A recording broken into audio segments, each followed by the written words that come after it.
ಗೆಳೆಯರೇ ನಮಸ್ಕಾರ. ನನ್ನ ಯೂಟ್ಯೂಬ್ ಚಾನಲ್ಗೆ ನಿಮಗೆಲ್ಲರಿಗೂ ಆತ್ಮೀಯವಾದ ಸ್ವಾಗತ. ನಾನು ಇವತ್ತು ಭೂಮಿಯ ಚಲನವಲನಗಳ ಬಗ್ಗೆ ತಿಳಿಸ್ಕೊಡ್ತಾ ಇದ್ದೀನಿ.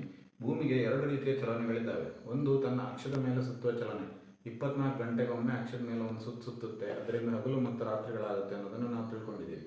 ಇದರ ಜೊತೆಗೆ 365 ದಿವಸಕ್ಕೊಮ್ಮೆ ಸೂರ್ಯನ ಸುತ್ತ ಒಂದು ಸುತ್ತುತ್ತೆ. ಈ ಥರ ಸುತ್ತುವಾಗ ನಮಗೆ ಹವಾಮಾನದಲ್ಲಿ ಬದಲಾವಣೆ ಆಗುತ್ತೆ. ಬೇಸಿಗೆ, ಮಳೆಗಾಲ, ಚಳಿಗಾಲ ಇತ್ಯಾದಿ ಬದಲಾವಣೆಗಳು ಕಂಡುಬರುತ್ತೆ ಅನ್ನೋದನ್ನು ಕೂಡ ನಾವು ತಿಳ್ಕೊಂಡಿದ್ದೀವಿ. ಇದರ ಬಗ್ಗೆ ಸ್ವಲ್ಪ ವಿವರವಾಗಿ ತಿಳಿಯೋಣ ಬನ್ನಿ. ನೋಡಿ, ಭೂಮಿ ಅಕ್ಷದ ಮೇಲೆ ಸುತ್ತೋದು ನಿಮಗೆ ಗೊತ್ತು, ಹಗಲು ರಾತ್ರಿಗಳಾಗೋದು ಗೊತ್ತು. ಆದರೆ ಒಂದು ವಿಷಯವನ್ನು ಗಮನಿಸಿದ್ದೀರಾ? ಯಾವತ್ತೂ ಕೂಡ 24 ಗಂಟೆಗೆ ಒಂದು ದಿವಸ ಆದರೂ ಕೂಡ 12 ಗಂಟೆ ಹಗಲು 12 ಗಂಟೆ ರಾತ್ರಿ ಈ ಥರ ಸರಿಯಾಗಿ ವಿಭಾಗ ಮಾಡ್ದಂಗೆ ಯಾವತ್ತೂ ಇರೋದಿಲ್ಲ. ಕೆಲವೊಮ್ಮೆ ಹಗಲು ಜಾಸ್ತಿ ಆಗಿರುತ್ತೆ, ಕೆಲವೊಮ್ಮೆ ರಾತ್ರಿ ಜಾಸ್ತಿ ಆಗಿರುತ್ತೆ. ಇದೆಲ್ಲ ನಿಮ್ಮ ಗಮನಕ್ಕೂ ಬಂದಿರ್ಬೋದು. ಇದಕ್ಕೆ ಕಾರಣ ಏನು ಅಂತ ಯೋಚನೆ ಮಾಡಿದ್ದೀರಾ? ಇದಕ್ಕೆ ಕಾರಣ ಬಹಳ ಸರಳ. ಭೂಮಿ ತನ್ನ ಅಕ್ಷದ ಮೇಲೆ ವಾಲ್ಕೊಂಡಿರೋದೇ ಇದಕ್ಕೆ ಕಾರಣ. ಅದು ಹೇಗೆ ಅಂತ ಹೇಳಿ ನೋಡೋಣ. ನೋಡಿ, ಇದು ಸೂರ್ಯ, ಇದು ಭೂಮಿ ಸೂರ್ಯನ ಸುತ್ತುವ ಪಥ ಹೀಗಿದೆ. ಇಲ್ಲಿ ಈಗ ಸೂರ್ಯ ಇದೆ. ಈ ಸಮತಲ ಏನಿದೆಲ್ಲ, ಈ ಸಮತಲಕ್ಕೆ ನೋಡಿ ಭೂಮಿಯ ಅಕ್ಷ ಇಷ್ಟು ವಾಲ್ಕೊಂಡಿದೆ. 23 ಡಿಗ್ರಿ 27 ಮಿನಿಟ್, ಅಂದರೆ ಹೆಚ್ಚು ಕಡಿಮೆ 23.5 ಡಿಗ್ರಿಗಳಷ್ಟು ವಾಲ್ಕೊಂಡಿದೆ. ಇದು ಭೂಮಿಯ ಅಕ್ಷದ ವಾಲುವಿಕೆ. ಇದೇ ಭೂಮಿಯ ಮೇಲೆ ಉಂಟಾಗುವ ಋತುಮಾನಗಳ ಬದಲಾವಣೆಗೆ ಕಾರಣ. ಅದು ಹೇಗೆ ಕಾರಣ ಆಗುತ್ತೆ ಅಂತ ಈಗ ನೋಡೋಣ ಬನ್ನಿ. ಈಗ ಇದನ್ನ 3 ಆಯಾಮಗಳಲ್ಲಿ ತೋರಿಸ್ಕೋಬೇಕು. ಈ ಬೋರ್ಡ್ ಮೇಲೆ ತೋರಿಸೋದು ತುಂಬ ಕಷ್ಟ, ಆದರೂ ನೋಡಿ ತೋರಿಸ್ತಾ ಇದ್ದೀನಿ. ಇಲ್ಲಿ ಸೂರ್ಯ ಇದೆ, ಇಲ್ಲಿ ಭೂಮಿ ಇದೆ. ಇಲ್ಲಿ ಭೂಮಿ ಹೀಗೆ ಸುತ್ತಾ ಇರುವ ಪಥ ಹೀಗಿದೆ. ನಾನು ಮಾರ್ಚ್ 21ನೇ ತಾರೀಕಿನಿಂದ ಬರ್ತೀನಿ. ಮಾರ್ಚ್ 21ನೇ ತಾರೀಕು ಭೂಮಿ ಈ ಥರ ಇದೆ. ಇದು ಸಮಭಾಜಿಕ ವೃತ್ತ. ಇದು ಭೂಮಿ ಸುತ್ತುತ್ತಾ ಇರುವ ಕೋನ ಹೀಗಿದೆ.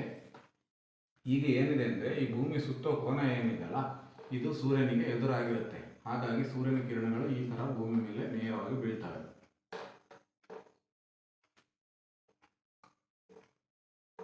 ಈಗ ಇಲ್ಲಿ 12 ಗಂಟೆಗಳ ಕಾಲ ಹಗಲು, 12 ಗಂಟೆಗಳ ಕಾಲ ರಾತ್ರಿ ಇರುತ್ತೆ.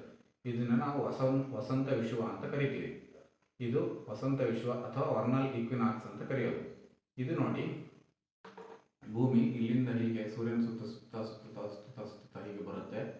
ಇಲ್ಲಿ ಬಂದು ಜೂನ್ 22ನೇ ತಾರೀಕು ಈ ಪೊಸಿಷನ್ಗೆ ಬಂದಿದೆ. ಈಗ ಜೂನ್ 22ನೇ ತಾರೀಕು ಈ ಪೊಸಿಷನ್ನಲ್ಲಿದೆ ಅಂದರೆ ಈ ಥರ ವಾಲ್ಕೊಂಡಿದೆ ಭೂಮಿ. ನೀವು ನೋಡ್ತಾ ಇರಬಹುದು, ಉತ್ತರಾರ್ಧಗೋಳ ಈಗ ಸೂರ್ಯನ ಕಡೆಗೆ ವಾಲ್ಕೊಂಡಿದೆ. ಅದರಿಂದ ಏನಾಗುತ್ತೆ ಅಂದರೆ, ಸೂರ್ಯನ ಕಿರಣಗಳು ನೇರವಾಗಿ ಉತ್ತರಾರ್ಧಗೋಳದ ಮೇಲೆ ಬೀಳ್ತವೆ. ಅದೇ ದಕ್ಷಿಣಾರ್ಧಗೋಳ ನೋಡಿ, ಅದು ಸೂರ್ಯನಿಂದ ಸ್ವಲ್ಪ ದೂರಕ್ಕೆ ವಾಲ್ಕೊಂಡಿದೆ, ವಿರುದ್ಧ ದಿಕ್ಕಿನಲ್ಲಿ ವಾಲ್ಕೊಂಡಿದೆ. ಹಾಗಾಗಿ ಇಲ್ಲಿ ಸೂರ್ಯನ ಕಿರಣಗಳು ನೇರವಾಗಿ ಬೀಳೋದಿಲ್ಲ, ಓರೆಯಾಗಿ ಬೀಳ್ತವೆ. ಉತ್ತರಾರ್ಧಗೋಳದ ಮೇಲೆ ನೇರವಾಗಿ ಕಿರಣಗಳು ಬೀಳೋದ್ರಿಂದ ಏನಾಗುತ್ತೆ, ಇಲ್ಲಿ ವಾತಾವರಣದ ಉಷ್ಣತೆ ಜಾಸ್ತಿ ಆಗುತ್ತೆ. ಯಾಕೆಂದರೆ ಸೂರ್ಯನ ಕಿರಣಗಳು ಯಾವತ್ತು ನೇರವಾಗಿ ಬಿದ್ದಾಗ ಅವುಗಳ ಉಷ್ಣತೆ ಜಾಸ್ತಿ ಇರುತ್ತೆ, ಅಥವಾ ಓರೆಯಾಗಿ ಬಿದ್ದಾಗ ಅವುಗಳ ಉಷ್ಣತೆ ಕಡಿಮೆ ಆಗುತ್ತೆ. ಹಾಗಾಗಿ ಇಲ್ಲಿ ಉತ್ತರಾರ್ಧಗೋಳದಲ್ಲಿ ಉಷ್ಣತೆ ಜಾಸ್ತಿ ಇರುತ್ತೆ. ಇದನ್ನೇ ನಾವು ಬೇಸಿಗೆ ಅಂತ ಕರಿತೀವಿ. ಅದೇ ದಕ್ಷಿಣಾರ್ಧಗೋಳದಲ್ಲಿ ಆ ಸಮಯದಲ್ಲಿ ಚಳಿಗಾಲ ಇರುತ್ತೆ. ಮತ್ತೆ ಇನ್ನೊಂದು ವಿಷಯ ಏನು ಅಂತಂದರೆ, ಹೀಗೆ ಉತ್ತರಾರ್ಧಗೋಳವು ಸೂರ್ಯನ ಕಡೆಗೆ ವಾಲ್ಕೊಂಡಿರೋದ್ರಿಂದ ಭೂಮಿಯ ಅಕ್ಷದ ಮೇಲೆ ಒಂದು ಸುತ್ತುವ ಸಂದರ್ಭದಲ್ಲಿ ಇಲ್ಲಿ ಹಗಲಿನ ಅವಧಿ 12 ಗಂಟೆಗಳಿಗಿಂತ ಜಾಸ್ತಿ ಇರುತ್ತೆ. ಇಂಥ ಟೈಮಲ್ಲಿ ಇಲ್ಲಿ ಹಗಲು ಬಹಳ ಬೇಗ ಆಗುತ್ತೆ, ಅಂದರೆ ಬೇಗನೆ ಬೆಳಕಾಗುತ್ತೆ. ರಾತ್ರಿ ಆಗೋದು ತುಂಬ ನಿಧಾನ, ಅಂದರೆ ನೀವು 7 ಗಂಟೆ ಆದಮೇಲೂ ಕೂಡ ಕತ್ತಲಿರೋದನ್ನು ಇಂಥ ಸಂದರ್ಭದಲ್ಲಿ ಕಾಣ್ಬೋದು. ಬೆಳಿಗ್ಗೆ ಮಾತ್ರ 5 ಗಂಟೆ ಆಗೋಷ್ಟೊತ್ತಿಗೆ ಬೆಳಕಾಗ್ಬಿಡುತ್ತೆ. ಹಾಗಾಗಿ ನಿಮಗೆ 12 ಗಂಟೆಗಿಂತ ಹೆಚ್ಚಿನ ಕಾಲ ಹಗಲಿರುತ್ತೆ ಇಂಥ ಸಂದರ್ಭದಲ್ಲಿ. ಹೀಗೆ ಭೂಮಿ ಸುತ್ತ ಇಲ್ಲಿ ಸೆಪ್ಟೆಂಬರ್ 22ನೇ ತಾರೀಕಿಗೆ ಬಂದಾಗ ಮತ್ತೆ ಹಗಲು ರಾತ್ರಿಗಳು ಎರಡು ಸಮನಾಗುತ್ತೆ. ಇಲ್ಲಿ 12 ಗಂಟೆಗಳ ಕಾಲ ಹಗಲು, 12 ಗಂಟೆಗಳ ಕಾಲ ರಾತ್ರಿ ಇರುತ್ತೆ. ಸೂರ್ಯನ ಕಿರಣಗಳು ಈ ಥರ ಬೀಳ್ತಾ ಇರುತ್ತೆ. ಇದು ಆಟಮ್ನಲ್ ಈಕ್ವಿನಾಕ್ಸ್ ಅಂತ ಕರೀತಾರೆ. ಶರದ್ ವಿಷುವ ಅಥವಾ ಆಟಮ್ನಲ್ ಈಕ್ವಿನಾಕ್ಸ್ ಅಂತ ಕರೀತಾರೆ ಈ ದಿವಸವನ್ನು. ಇಲ್ಲಿ ಕೂಡ ಹಗಲು ರಾತ್ರಿಗಳು ಸಮನಾಗಿರುತ್ತೆ. ಮತ್ತೆ ಭೂಮಿ ತನ್ನ ಪಥದಲ್ಲಿ ಮುಂದುವರಿತಾ ಇಲ್ಲಿ ಡಿಸೆಂಬರ್ 22ನೇ ತಾರೀಕಿಗೆ ಬರುವಾಗ ಮತ್ತೆ ಇಲ್ಲಿ ಪರಿಸ್ಥಿತಿ ಬದಲಾವಣೆ ಆಗುತ್ತೆ. ಈಗ ನೋಡಿ, ಈಗ ಉತ್ತರಾರ್ಧಗೋಳ ಸೂರ್ಯನಿಂದ ದೂರಕ್ಕೆ ವಾಲ್ಕೊಂಡಿದೆ. ದಕ್ಷಿಣಾರ್ಧಗೋಳ ಸೂರ್ಯನ ಕಡೆಗೆ ವಾಲ್ಕೊಂಡಿದೆ. ಹಾಗಾಗಿ ಏನಾಗುತ್ತೆ, ದಕ್ಷಿಣಾರ್ಧಗೋಳದ ಮೇಲೆ ನೇರವಾಗಿ ಸೂರ್ಯನ ಬಿಸಿಲು ಬೀಳುತ್ತೆ. ಹಾಗಾಗಿ ಇಲ್ಲಿ ವಾತಾವರಣದ ಉಷ್ಣಾಂಶ ಜಾಸ್ತಿ ಆಗುತ್ತೆ. ಇದು ಇಲ್ಲಿ ಬೇಸಿಗೆ ಅಂತ ಕರಿತೀವಿ. ಉತ್ತರಾರ್ಧಗೋಳದಲ್ಲಿ ಆಗ ಸೂರ್ಯನ ಕಿರಣಗಳು ಈ ಥರ ಓರೆಯಾಗಿ ಬೀಳೋದ್ರಿಂದ ಇಲ್ಲಿ ಚಳಿಗಾಲ ಉಂಟಾಗುತ್ತೆ.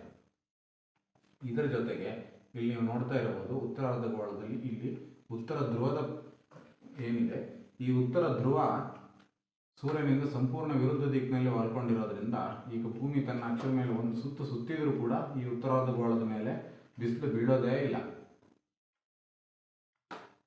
ಅದೇ ಈಗ ದಕ್ಷಿಣ ಧ್ರುವದ ಮೇಲೆ ನೋಡಿ, ದಕ್ಷಿಣ ಧ್ರುವದ ಮೇಲೆ ಈಗ ಸೂರ್ಯನ ಬೆಳಕು ಬೀಳ್ತಾ ಇದೆ. ಇದು ಹೊರೆಯಾಗಿ ಬೀಳ್ತಾ ಇದೆ, ಅದು ಬೇರೆ ಪ್ರಶ್ನೆ. ಆದರೂ ಒಂದು ಸುತ್ತು ಸುತ್ತಿದ್ರೂ ಕೂಡ ಇಲ್ಲಿ ಏನಾಗುತ್ತೆ, ದಕ್ಷಿಣ ಧ್ರುವ ಸೂರ್ಯನ ಬಿಸಿಲಲ್ಲೇ ಇರುತ್ತೆ. ಆದರೆ ಉತ್ತರ ಧ್ರುವ ಒಂದು ಸುತ್ತು ಸುತ್ತಿದ್ರೂ ಕೂಡ ಕತ್ತಲಲ್ಲೇ ಇರುತ್ತೆ. ಹಾಗಾಗಿ ಉತ್ತರಾರ್ಧಗೋಳದಲ್ಲಿ, ಅದರಲ್ಲೂ ಉತ್ತರ ಧ್ರುವದಲ್ಲಿ ಈ ಸಮಯದಲ್ಲಿ ಕತ್ತಲಿರುತ್ತೆ. ಆ ಕತ್ತಲು ಎಷ್ಟು ದೀರ್ಘವಾಗಿರುತ್ತೆ ಅಂದರೆ, ಸೂರ್ಯ ಹೀಗೆ ಚಲಿಸ್ತಾ ಚಲಿಸ್ತಾ ಇಲ್ಲಿಗೆ ಬಂದರೂ ಕೂಡ ಇಲ್ಲಿಗೆ ಬರುವಾಗಷ್ಟೇ ಇದರ ಮೇಲೆ ಬೆಳಕು ಬೀಳಕ್ಕೆ ಶುರು ಆಗುತ್ತೆ. ಹೀಗಾಗಿ 4 ತಿಂಗಳ ಕಾಲ ಸುದೀರ್ಘವಾದ ಕತ್ತಲು ಉತ್ತರ ಧ್ರುವವನ್ನು ಈ ಸಂದರ್ಭದಲ್ಲಿ ಆಕ್ರಮಿಸಿಕೊಂಡಿರುತ್ತೆ. ಇಲ್ಲಿಂದ ಮುಂದಕ್ಕೆ ಬಂದು ಹೀಗೆ ಬರುವಷ್ಟೊತ್ತಿಗೆ ಇಲ್ಲಿಗೆ ಬರುವಾಗ ಅದೇನಾಗುತ್ತೆ, ದಕ್ಷಿಣ ಧ್ರುವಕ್ಕೆ ಶಿಫ್ಟ್ ಆಗುತ್ತೆ. ಇಲ್ಲಿ ನೋಡಿ, ಇದು ದಕ್ಷಿಣ ಧ್ರುವ. ಈಗ ಇಲ್ಲಿ ಭೂಮಿ ಒಂದು ಸುತ್ತು ಸುತ್ತಿದ್ರೂ ಕೂಡ ಈ ದಕ್ಷಿಣ ಧ್ರುವದಲ್ಲಿ ಬೆಳಕು ಬೀಳೋದಿಲ್ಲ. ದಕ್ಷಿಣ ಧ್ರುವದಲ್ಲಿ ಆಗ ಕತ್ತಲಿರುತ್ತೆ. ದಕ್ಷಿಣಾರ್ಧಗೋಳದಲ್ಲಿ ಚಳಿಗಾಲ ಇದ್ದಾಗ ದಕ್ಷಿಣ ಧ್ರುವದಲ್ಲಿ ಸಂಪೂರ್ಣ ಕತ್ತಲು ಆವರಿಸಿರುತ್ತೆ. ಮತ್ತೆ ಭೂಮಿ ಇಲ್ಲಿ ಕೆಳಗೆ ಬರೋವರೆಗೂ ಅಂದರೆ 3 ತಿಂಗಳುಗಳಷ್ಟು ದೀರ್ಘಕಾಲ ದಕ್ಷಿಣ ಧ್ರುವದಲ್ಲಿ ಕತ್ತಲು ಹಾಗೆ ಮುಂದುವರಿಯುತ್ತೆ. ಇದನ್ನೇ ನಾವು ದಕ್ಷಿಣ ಧ್ರುವದಲ್ಲಿ ಚಳಿಗಾಲ ಅಂತ ಕರಿತೀವಿ. ಬೆಳಕು ಬೀಳುತ್ತಿರುವಂತಹ ಸಂದರ್ಭದಲ್ಲಿ ಅದನ್ನು ಬೇಸಿಗೆ ಕಾಲ ಅಂತ ಕರಿತೀವಿ. ಈಗ ಇಲ್ಲಿ ಉತ್ತರಾರ್ಧಗೋಳದಲ್ಲಿ ಬಿಸಿಲು ಬೀಳ್ತಾ ಇರುತ್ತೆ. ಇದು ಭೂಮಿಯ ಋತುಮಾನದ ಚಕ್ರ. ನಾವು ಅಂಟಾರ್ಟಿಕಾ ಖಂಡದಲ್ಲಿ ಯಾಕೆ 3 ತಿಂಗಳು 4 ತಿಂಗಳು ಸತತವಾಗಿ ಕತ್ತಲಿರುತ್ತೆ, ಮತ್ತೆ 3 ತಿಂಗಳು 4 ತಿಂಗಳು ಸತತವಾಗಿ ಬೆಳಕು ಯಾಕಿರುತ್ತೆ ಅನ್ನೋದು ಇದರಿಂದ ನಮ್ಗೆ ಅರ್ಥ ಆಗುತ್ತೆ. ಇದೇ ಭೂಮಿಯ ದೈನಂದಿನ ಚಲನೆ ಮತ್ತು ವಾರ್ಷಿಕ ಚಲನೆಯ ಪರಿಣಾಮಗಳು. ಎಲ್ಲರಿಗೂ ಧನ್ಯವಾದಗಳು. ಈ ಬಗ್ಗೆ ಹೆಚ್ಚಿನ ಮಾಹಿತಿಗಳನ್ನು ತಿಳಿಯುವುದಕ್ಕಾಗಿ ನನ್ನ ಚಾನಲ್ಗೆ ಸಬ್ಸ್ಕ್ರೈಬ್ ಮಾಡಿ ಮತ್ತು ಇದೇ ರೀತಿ ಇನ್ನೂ ಹೆಚ್ಚಿನ ವಿಡಿಯೋಗಳನ್ನು ಹಾಕ್ತೀನಿ. ಎಲ್ಲವನ್ನು ನೋಡಿ.